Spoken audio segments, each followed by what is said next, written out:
Psychopathic offenders may be rapists, child molesters, sadists, or any type of sex offender.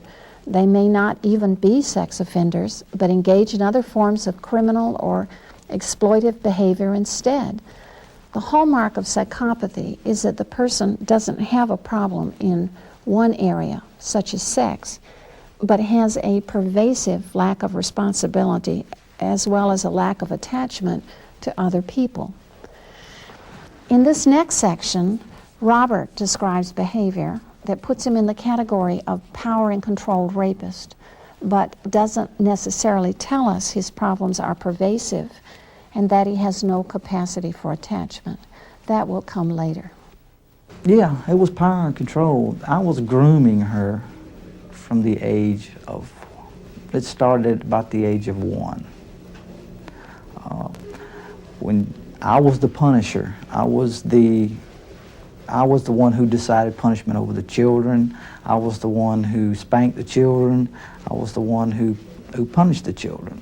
And if I seen the children doing anything wrong, even bickering and arguing amongst themselves, I would whip them and tell them, you know, just kids playing.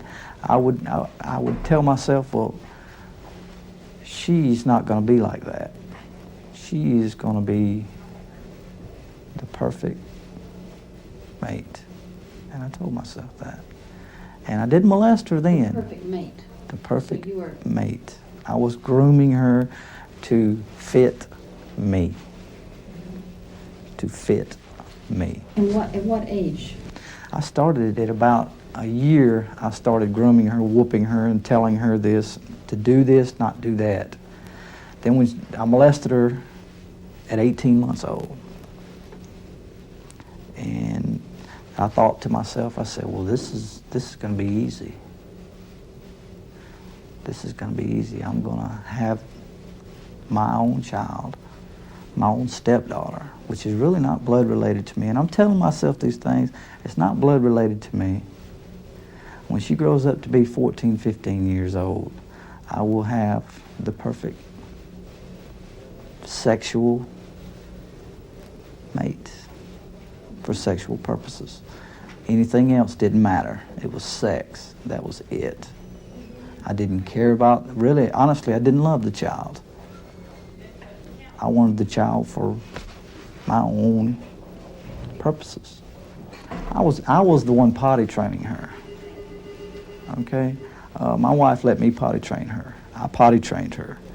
And at the first when I was potty training her, I gave her a break. Every now and then she could use the bathroom in her pants. But I was setting her on that stool for sometimes hours at a time, telling her to use the bathroom there. She started doing it. She started using the potty, and then all of a sudden I've been doing this for about 3-4 months, and she got good at it, and then all of a sudden she would use the bathroom in her pants, and I would tear her hide up. I would actually put bruises on her butt by spanking her by using the bathroom in her pants. How'd you get a little kid to sit on the potty for hours? That's an awful long time. Yell and scream, tell her you're going to use that potty, and you ain't going to get off that potty till you use that potty. Have you used the potty yet? No. You're going to sit there until you use it.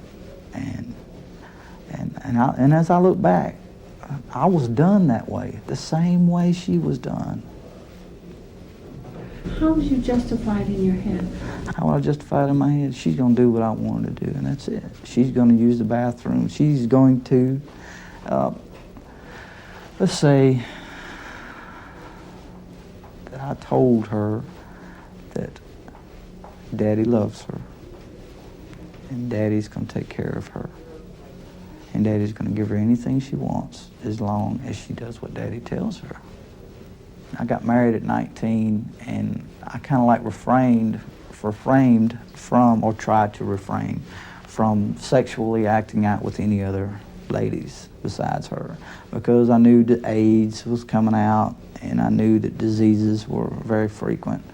And I started thinking to myself that if I stick with this one girl and just groom her, one woman, I would groom her and get her to do what I wanted her to do. And eventually she did. She done what I asked her to do. It was no problem. It was a little at a time, and I done it. And I manipulated her and coerced her. Manipulation, coercion, violent behaviors, striking her, get her so drunk she'd pass out, and I'd do what I want to with her. I'd force myself upon her when she was passed out and did what I pleased. And my sexual behavior got real out of whack. Yeah, I made her force objects into her vagina. I made her, forced her into watching pornographic material and stating that I wanted to do that certain thing to her. I wanted to have sex with her constantly. This was every day, 3 or 4 times. I would get it, want it as many times in the day as I could get it. And I have got it up to 6 times in one day. And still, I did not have enough. I wanted more. It was like a fix. I wanted it. And I did anything I could to get it. And how many victims did you have total? I have a total of 24 now. And I'm looking to see if I have any more. And were these, you said these were all kids except 2? Right?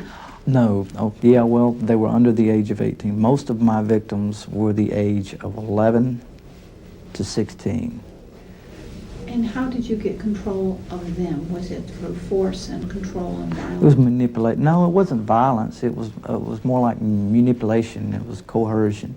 It was like, I'll buy you this, I'll give you that, you know, and treating them like a person, but they were just objects. They were just objects. I was doing anything in my power to get them to give sex up, to give it up. And that's what I used to tell them. I said, give it up, you know. After I would have done, say, groomed them up, and then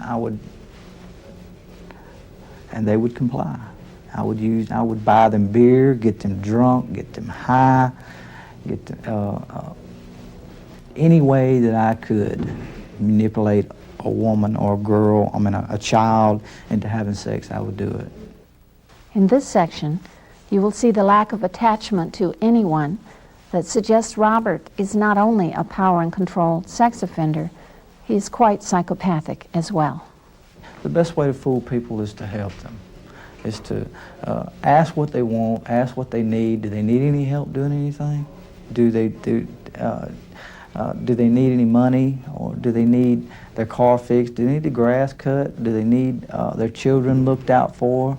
Do they need a job? Do they need anything to get them to think that I am a decent person and want to help? Trust me, I will help. And overall, that was a flat-out lie. Why do you think makes people so trusting? What do you mean, as far as trusting? Trusting you. Trusting me? Because to trust me, I thought that I could be trusted to a certain extent. But behind their back, no. I would take things from them, steal from them, scope out things that I could steal, just see what I could get out of somebody, just get what I wanted. That's what I wanted. I see something I want, to get somebody to trust me. Like, say if I was to go over and cut this person's grass, fix his car, loan him some money, and then and if I see something I want, like he's got a nice stereo, then, and I would set it up. I would say, hey, well, he's not home at such and such a time. That'd be the perfect time to go get me a stereo. So I would say, hey, he's gone. I know exactly how to get in through the back way. I'll even go into his house and open a window so I can come in here tomorrow or steal his stereo. I was looking out for number one, for me. I didn't have any empathy for anybody else because it seemed to me nobody had any empathy for me. I wasn't going to give anybody any empathy who didn't give it to me. And that was it. That was bottom line. You don't. I didn't have people cry for me or tell me, ask me if I needed anything. Then, you know, I wouldn't use any empathy. I would fake it. Now, fake empathy, like saying I know how you feel. I've been in that situation before.